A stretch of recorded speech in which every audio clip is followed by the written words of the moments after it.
Usually falling in love is not a bad thing, but for me, this time, the person was a female and she was a Christian.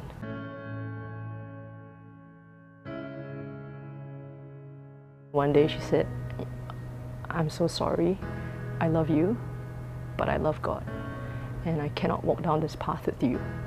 I will love you as Ruth loved Naomi, as Jonathan loved David, but I just cannot be the person that you want me to be." And so, just imagine, the heartbreak that I felt. And I could not believe that this friend would actually choose, some God over me. And so I thought the most logical thing for me to do is then to prove to this friend of mine that there is no such thing as God and that the Bible is nothing but a book of lies. But after 2 years on this quest, I found that science, logic, and history points to the God of the Bible as the God of this universe.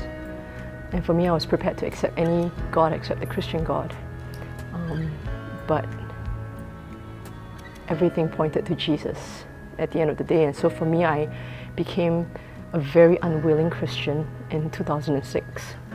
I hated God for suddenly becoming a higher authority in my life. Having spent my grown-up years, my teenage years in particular, in the US, a very liberal country, and without my family, so very little parental influence there, I got addicted to pornography.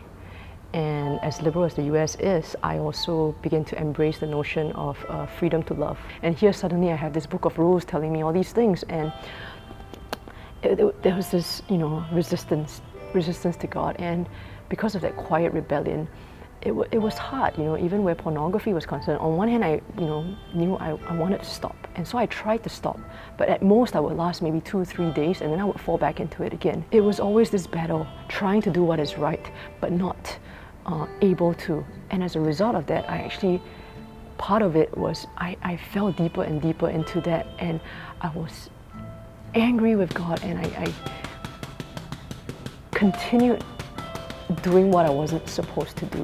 On the surface it looked like I was, doing the right things, going to church, going to cell group, serving in church, but yet behind closed doors, everything was raging. Emotionally I was raging, physically I was, not getting what I wanted. When she said to me, "I will love you as Jonathan loved David and as Ruth loved Naomi." In my mind and in my heart, I knew that that was a statement of rejection. That was basically saying no to me. But yet, I saw how she walked that out. She became a friend to me in a way that I couldn't understand. She didn't walk out of that friendship. She stood there, she stayed there. And I can say this today because I put her through hell. I was a living nightmare. I think about the ways I used to stalk her, the way I verbally and emotionally abused her. The things I put her through, and yet she was there and loving me with the love of God. I didn't deserve that love. For all the things that I've done to her, I didn't deserve any of it, yet she gave it freely, and she loved me wholly, and she gave me a glimpse of what God's love is like, enduring and long-suffering and just waiting with hope that one day I would turn around. That's the kind of love that I experienced, that I would say, in a sense, didn't win me over into Christianity. It didn't win me over. It was God who won me over at the end of the day. But it helped me to see that this is the way we should love. I have this mental imagery, this vision of how she was just this candle, holding this candle out and just shining light, and shining light in my world of darkness and despair.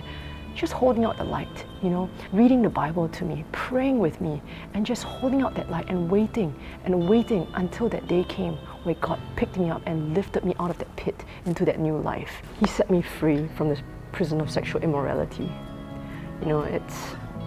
It's been 2.5 years now or more, and I have been completely free from pornography, and I have turned away from same-sex desires. Yes, we all have inclinations, you know. Just as someone may have an inclination towards alcoholism, some people drink and never are addicted to it, and some people drink and they, you know, get addicted to it. Our sexuality alone does not define who we are. What defines who we are? It is our identity in Christ. Every human being will tell you that we all need love, right? So why love? Because God is love. So we go back to that, you know, that our deepest need is love, and only God can give us that love. And until we have that love relationship with God, there will always be a part of us that is empty, that is void, there's something missing that we can't quite describe. You know, but once you are in that love relationship with Him, everything explains itself. All of life just falls into place.